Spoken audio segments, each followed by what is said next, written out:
মায়ের পেটের মধ্যে যখন সন্তান খেয়াল করেন 3 মাস, আল্লাহ রাব্বুল আলামিন তখন আদেশ করেন যে ও জিবরিল আমিন যাও যাও যাও ওই মায়ের পেটের মধ্যে সন্তানের কলিজার মধ্যে পেটের মধ্যে আদেশ করে দাও, সংস্কার করে দাও। আল্লাহ রাব্বুল আলামিন যখন ইশারা করেন জিবরিল আমিন ওই রূহটাকে আদেশ করেন, আল্লাহর ইশারা বুঝায় দেন, রূহটা এসে মায়ের পেট ভেদ করে কলিজার মধ্যে যখন হিট করে মায়ের পেটের মধ্যে বাচ্চাটা পিলপিল পিলপিল করে নড়াচড়া শুরু করে দেয়। সুবহানাল্লাহ। মানে হচ্ছে এই বাচ্চা ততক্ষণ পর্যন্ত এটার কোনো মূল্যই ছিল না যতক্ষণ পর্যন্ত রূহটা ছিল না। রূহটা আসলো, বাচ্চাটা নড়াচড়া শুরু করলো, অমনি বাপও খুশি মায়ের খুশি, মায়ের ভিতরে আলাদা ফিলিংস কোনো অধিকার করে। সুবহানাল্লাহ। ইশারা কার? আল্লাহ। তার জবাব হচ্ছে এক নাম্বার, রূহটা এটা ধরা যায় না, এটা ছোঁয়া যায় না, স্পর্শ করা যায় না, এটা আল্লাহর আদেশ, এটা আকার আকৃতি কিচ্ছু নাই, এটা মানুষের বডির ফুল পয়েন্টটাই হচ্ছে রূহ। রূহ আছে, জীবন আছে, রূহ নাই, জীবন নেই। আপনি দিন আপনার নাম লাশ, একটা আবার প্রশ্নের জবাব নবীজি দিলেন। আসহাবে কাহাফ সম্পর্কে আল্লাহ রাব্বুল আলামিন বলেন, এই আসহাবে কাহাফ তার 2 নম্বর প্রশ্নের জবাব নবীজিকে আল্লাহ তাআলা বললেন কি, এই নবী মুহাম্মদুর রাসূলুল্লাহ সাল্লাল্লাহু আলাইহি ওয়াসাল্লাম শুনেন, এরপর থেকে যখন আগামী কালকের কোনো কথা বলবেন অবশ্যই সাথে বলবেন ইনশাআল্লাহ। কি বলবেন? ইনশাআল্লাহ। কি বলবেন? ইনশাআল্লাহ। এরপর যে কোনো সিদ্ধান্ত যদি ইনশাআল্লাহ সহ আপনি না বলেন এটা ঝুলন্ত থাকবে। আমি বললাম যে কাকা কালকে কিন্তু মসজিদে আসেন, আপনি বললেন আসবো, না এটা ভুল, আসবো বলতে পারবেন না, কি বলবেন? ইনশাআল্লাহ। একটু জোরে বলেন ইনশাআল্লাহ। আসবো ভাই, আমার বাড়িতে কিন্তু আসবে, বলবেন ইনশাআল্লাহ আসবো, ইনশাআল্লাহ খাবো, ইনশাআল্লাহ যাবো, ইনশাআল্লাহ বলবো, ইনশাআল্লাহ আসবো। ইন ফিউচার ভবিষ্যতে যে কোনো কাজ যদি করেন কখনো বলবেন না যে আসবো, ইনশাআল্লাহ ছাড়া বললে নবীজির উপর আল্লাহ তাআলা 15 দিন ওহী বন্ধ করেছিল, আপনার রিজকের তালা কিন্তু আল্লাহ 15 বছর বন্ধ করে দিয়েছিল। ঠিক এটা ঠিক। আমার নবীর কাছে যদি ওহী 15 দিন বন্ধ করতে পারে, আপনার 15 বছর রিজিক বন্ধ করতে পারে? অবশ্যই। কিন্তু মানুষ এটাকে কিছু তামাশা করে, বুঝেই না এটা যে কত বড় বিষয়, যে 3 প্রশ্ন এটা ইসলামের সাথে জড়িত, দ্বীনের সাথে জড়িত, অথচ আল্লাহ তাআলা 15 দিন ওহী বন্ধ করে দিয়েছে। তাহলে 15টা দিন না 15 বছর আপনার রিজিক বন্ধ করে দিতে পারেন। এজন্য সবাই বলবেন ইনশাআল্লাহ। একবার জোরে করে বলেন ইনশাআল্লাহ। ইনশাআল্লাহ। এবার আসেন 2 নম্বর প্রশ্ন কি ছিল? ওই যে যুবকরা ঘুমায় ছিল এরা আসলে কারা? 4 বছর 5 বছর তো হয়ে গেল না, আমার জর্ডান সফর, ওই যে আরবি চ্যানেলের এপিসোডটা দেখেন ইউটিউবে আছে। এপিসোডটা কি? এই আসহাবে কাহাফ নিয়ে 7 স্লিপার্স, 7 জন যুবক ছিল, হাজার হাজার বছর আগের ঘটনা। ওখানে একজন অত্যাচারী বাদশা ছিল, যে বাদশা নিজেকে মুশরিক এবং মূর্তি পূজারী হিসেবে উপস্থাপন করত এবং বলতো যে আমার রাজ্যে যত নাগরিক আছে সবাইকে মূর্তি পূজা বাধ্যতামূলক করে দেওয়া হবে। কেউ যদি মূর্তি পূজার বাইরে অবস্থান নেয় অথবা অন্য কোনো উপাস্যকে মানে তার কল্যাণটা দেহ থেকে আলাদা করে দিত। এই জালেম বাদশা, ঠিক ওই জালেম বাদশার রাজত্বের মধ্যে 7 জন যুবকের ছিল যারা ধনাঢ্যবান সম্পদের মানে ধনী, যারা ধনাঢ্যবান সম্পদের অধিকারী ছিলেন। এই 7 জন যুবক তারা ওই বাদশার মূর্তির উপরে ঈমান আনে নাই, তারা মুশরিক আচরণ করে নাই, তারা তাওহীদে বিশ্বাসী ছিল, আল্লাহর প্রতি ঈমান এনেছিল। সুবহানাল্লাহ। বাদশার কাছে সংবাদ পৌঁছালো যে এরা ঈমান আনছে অন্য কোনো উপাস্যের উপরে, এদেরকে ধরে নিয়ে আসতে হবে, ধরে নিয়ে আসা। এবার এই যুবকদেরকে জিজ্ঞেস করা হলো, কি ব্যাপার, তোমাদের সমস্যাটা কি কি হয়েছে, কেন আমার উপরে ঈমান আনো না, কেন আমার এই মূর্তিগুলোর উপরে ঈমান আনো না? এই যুবকদের জবাব ছিল, দেখো এই মূর্তিগুলো তো তোমরা নিজেরা বানাও, ও নিজে নড়তে পারে না, ও নিজে দাঁড়াইতে পারে না, ও নিজে খাইতে পারে না, ও নিজে কিছু বলতে পারে না, সে নিজেই চলতে পারে না, যারা বানাইছে আর একজন, ও আমার খোদা হতে পারে না। যে রাস্তায় ফেলা রাখলে কুকুর এসে যদি তুলতেও তাও হাত দিয়ে সরাইতে পারবে না। কথা কম না কেন?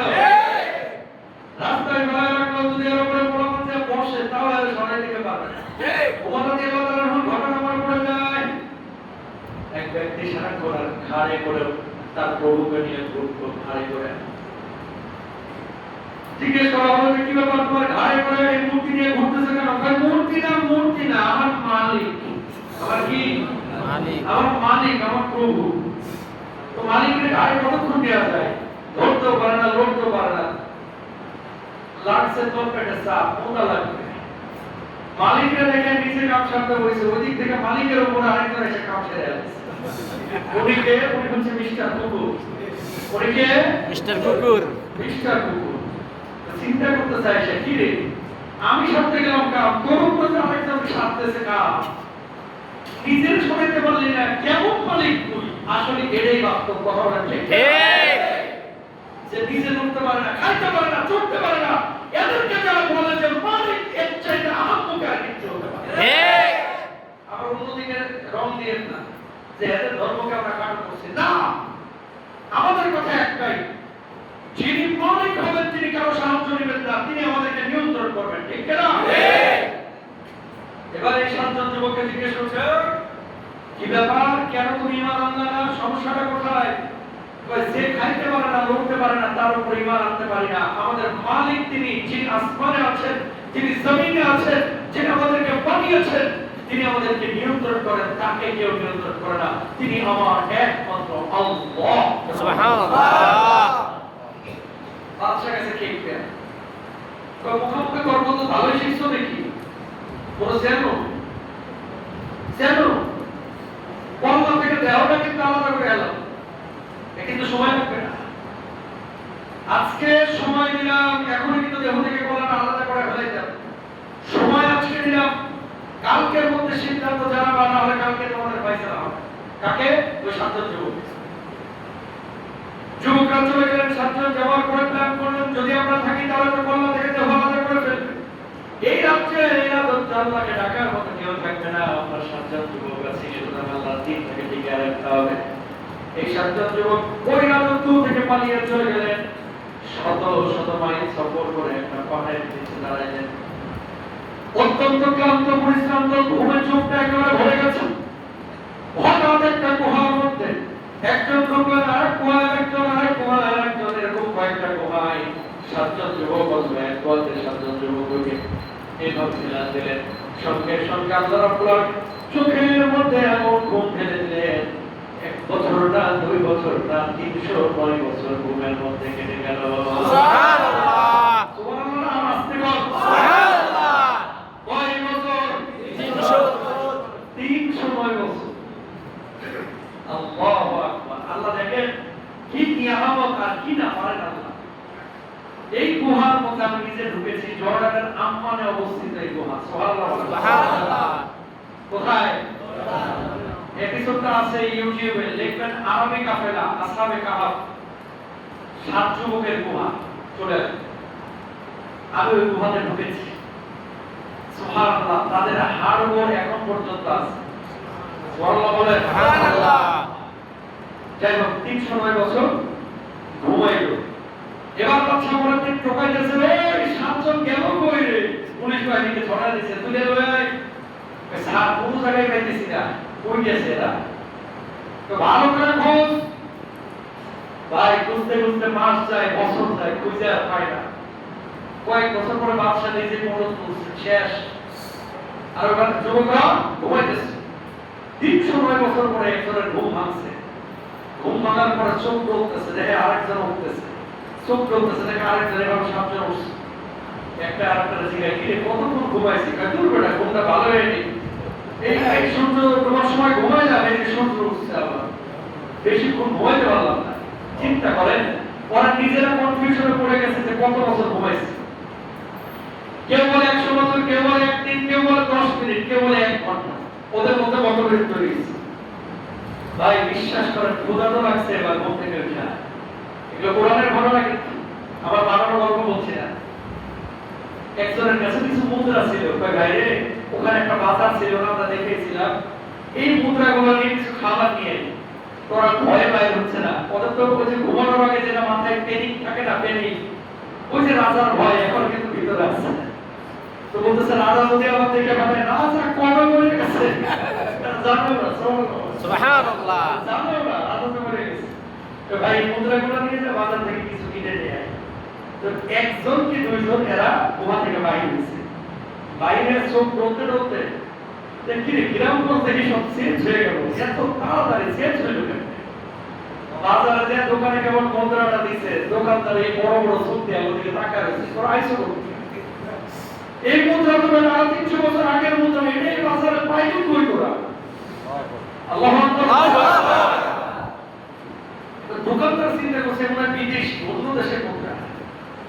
তো ভাই তোর বাড়ি কই? তো অমুক এলাকায়। তো এটা তো এই এলাকায় অন্তর্ভুক্ত, বেশি দূরে না, তো এই মুদ্রা তুমি কই পাইলা? এরপর এরা যখন দেখছে অবস্থা বেগতে, দূর দূরান্তের মানুষ দৌড়ে আসছে, দোকানদার চিল্লা ভাঙা শুরু করেছে। দৌড়ে আসার পরে বলতেছে যে তোমাদের ঘটনা কি, কি হয়েছে? কয় আমাদের ওই রাজা যে আমাদেরকে মারতে চাইছিল, ওই রাজা কই? ওই রাজা দেখি কোন সেনাটানা রাস্তাঘাটে দেখতেছি না। কয় খাইছে রে, কাম তো গেছে অন্যদিকে ঘুরিয়া। কয় ওই রাজা তো মারা গেছে আর 300 বছর আগে। আল্লাহু আকবার। কয়শো বছর? 300 বছর। মানুষজন সবাই ঘিরে নিছে, হইলটা কি? খুঁজতে খুঁজতে গুহায় যেয়ে দেখে, হ্যাঁ 7 মানব পোড়া আছে, সবাই জীবিত। আল্লাহর বলি, আল্লাহ রাব্বুল আলামিন 1 বছর না 2 বছর না 309 বছর এই 7 জন যুবককে ওখানে খুন করা হয়েছে। সুবহানাল্লাহ। এরপর বাদশার কাছে নতুন বাদশা তখন, যিনি ওখানকার দায়িত্বশীল, ওনার কাছে সংবাদ দিয়েছে, উনি আবার ভালো ছিলেন। উনি ডাক দিলেন, আজকে থেকে তোমাদের কোনো কষ্ট নাই, কোনো চিন্তার কারণ নাই, আমার রাজপ্রাসাদে তোমাদেরকে রাখবো, থাকার ব্যবস্থা করবো, তোমরা থাকবা কিনা? তারা জবাব দিল, আমরা দুনিয়ার কোনো ভোগ বিলাসিতা, রাজত্ব, রাজপ্রাসাদ চাই না, আমরা আল্লাহ রাব্বুল আলামিনের সন্তুষ্টি চাই। এই কথা বলার পরে ওই সব যুবক আমার যখন গুহার কাছে গিয়েছে, কতক্ষণ পর আল্লাহ রাব্বুল আলামিন মালাকুল মউতের মাধ্যমে তাদের জীবনটাকে, রূপটাকে কবজ করে নিয়েছে। সুবহানাল্লাহ। এবার আপনি বলেন তো, না খেয়ে, না দে, না ঘুম থেকে জাগ্রত হয়ে 309 বছর একটা মানুষের, একজন না 7 জন যুবকের বাঁচা সম্ভব? সম্ভব না। এটা কার ইশারা? আল্লাহর ইশারা। খেয়াল করেন, আল্লাহ তাআলা ওই কূপের মুখে, কুয়ার মুখে একটা কুত্তা বসায় দিয়েছিলেন, যার নাম হচ্ছে রাকিব। এই কুত্তাটা জান্নাতে যাবে। সুবহানাল্লাহ। এই কুকুরটা ওনাদেরকে ফলো করতে করতে অনেক দূর থেকে এসেছিলেন। ওনারা ঘুমাইছে, কুকুর ওই 309 বছর গুহার সামনে পা দিয়ে এইভাবে বসেছে, সুবহানাল্লাহ। যাতে করে মানুষ সন্দেহ না করে যে গুহার মধ্যে কেউ আছে। আর কুকুর আছে যেহেতু, ভয়াবহ কুকুর, এজন্য ভয় কেউ আসতেও নাই। এই কুকুরের নাম হচ্ছে রাকিব। কেউ কেউ বলছে এলাকার নাম হচ্ছে রাকিব। এটা হচ্ছে আসহাবে কাহফের ঘটনা। তাহলে 2 নম্বর জবাব পালেন আল্লাহর নবী, সেটাও দিলেন যে আসহাবে কাহফ কারা ছিল? 7 জন যুবক 309 বছর ঘুমিয়েছিল। ওই 7 জন যুবকের যে স্থানে ঘুমিয়েছিলেন, 7 স্লিপার্স কেভ। এটা ইংরেজিতে বলে কেভ। কি কেভ? কেভ মানে হচ্ছে গর্ত। ওই গুহা এখন সারা পৃথিবী থেকে জর্ডানের আম্মানে অবস্থিত। আমি নিজে জিয়ারত করেছি, ওই গুহায় ঢুকেছি। আপনাদের যাদের পয়সা আছে, টাকা আছে, জর্ডানের আম্মানে যে ঘুরে এসে এগুলো দেখেন, ঈমান বাড়বে ইনশাআল্লাহ। ইনশাআল্লাহ। তাহলে আসহাবে কাহফ 2 নম্বর প্রশ্নের জবাব পেল। 3 নম্বর প্রশ্নের জবাব, যুলকারনাইন কে ছিল? যুলকারনাইন এমন একজন ব্যক্তি যিনি পূর্ব পশ্চিম এবং উত্তর দক্ষিণ সফর করেছেন। কেউ বলছেন তিনি একজন সালেহ ব্যক্তি, কেউ বলছেন তিনি একজন বাদশা ছিলেন, আল্লাহ তাআলা তাকে সফর করিয়েছেন। আর কেউ কেউ বলছেন যে এই যুলকারনাইনকে ইংরেজিতে বলা হয় Alexander. Alexander the great. Alexander the great উনি ছিলেন যুলকারনাইন। তিনি বিশ্ব ভ্রমণ করেছেন। এই আলেকজান্ডার দ্য গ্রেট আর যুলকারনাইন দুইজন এক ব্যক্তি কিনা এখানে মতভেদ রয়েছে। তবে এই ব্যক্তি ছিলেন শাসক, যে এলাকায় যাইতেন এখানে আদালত, ইনসাফ কায়েম করতেন। 2 নম্বর, ইয়াজুজ মাহুজের এলাকায় গেলেন, এলাকার মানুষ তাকে অভিযোগ করলেন যে আমাদেরকে অস্থির করে ফেলেছে, আমাদেরকে শান্তিতে থাকতে দিচ্ছে না, তা আপনি আমাদের জন্য কিছু করুন হে বাদশাহ। যুলকারনাইন তখন ইয়াজুজ মাহুজের সেই এরিয়ায় একটা প্রাচীর নির্মাণ করলেন। ওই যে আপনারা গল্প শুনেছেন নবীর হাদিস থেকে, ইয়াজুজ মাহুজ কিয়ামতের আগে কিন্তু বাইরে হবে। এখন কোন জায়গায় আছে ইয়াজুজ মাহুজ? কেউ কেউ বলেন যে সিরিয়ায় অথবা ইয়ামানের ওই অঞ্চলে, কেউ বলেন যে না, ইয়াজুজ মাহুজ এখন যেখানে আছে সাগরের কোন দ্বীপ, কেউ বলেন যে না, ইয়াজুজ মাহুজ চায়নার কোন এরিয়া থেকে বাইরে হবে। এখন কোন এরিয়া থেকে বাইরে হবে এটা আল্লাহ ছাড়া কেউ ভালো জানে না। যুলকারনাইন এই বাদশা এলাকার মানুষের কথা শোনার পর বললেন যে তোমরা কি চাও, আমি কি করব? বলেন যে আপনি এমন একটা প্রাচীর নির্মাণ করে দেন, যে প্রাচীর নির্মাণ হওয়ার পরে ইয়াজুজ মাজুজ যারা আমাদেরকে আর বিরক্ত করতে না পারে, ক্ষতি করতে না পারে, জুলকারনাইন তিনি কি করলেন? প্রাচীর নির্মাণের জন্য বিশাল বিশাল লোহার খণ্ড স্তূপ তিনি একত্রিত করাইলেন গোটা এলাকার অধিবাসী নিয়ে। স্তূপ একত্রিত করার পরে এটাকে আগুনে জ্বালাইলেন। লোহা বিশুদ্ধ যখন আগুনে জ্বালাবেন, সোনা যেমন জ্বালাইলে এটা কি হয়ে যায়? তরল হয়ে যায়। তরল হয়ে যায় না? উনি এই পুরা লোহা পাতায়া গরম করে তরল করে সীসা ঢালা প্রাচীর এখানে ঢালাই দিলেন। এরপর জুলকারনাইন ইয়াজুজ মাজুজকে আবদ্ধ করে ফেললেন। এখন পর্যন্ত এই ইয়াজুজ মাজুজ আর ওখান থেকে বের হতে পারে না। প্রতিদিন উনি দেয়ালটা খোদাই করে যে আজকে সন্ধ্যা হয়ে গেল, কালকে থেকে আবার খোদাই করে বের হয়ে যাব। কিন্তু দেখা যায় পরবর্তী দিন দেয়াল যেমন ছিল আবার হয়ে যায়। এভাবে কিয়ামত পর্যন্ত চলতে থাকবে। কিয়ামতের আলামত গুলো যখন চূড়ান্তভাবে প্রকাশিত হবে, আল্লাহ রাব্বুল আলামিন ইয়াজুজ মাজুজকে দুনিয়ায় পাঠাবেন। এবং এটা কিন্তু একটা মানুষ না, একটা জাতি, একটা কি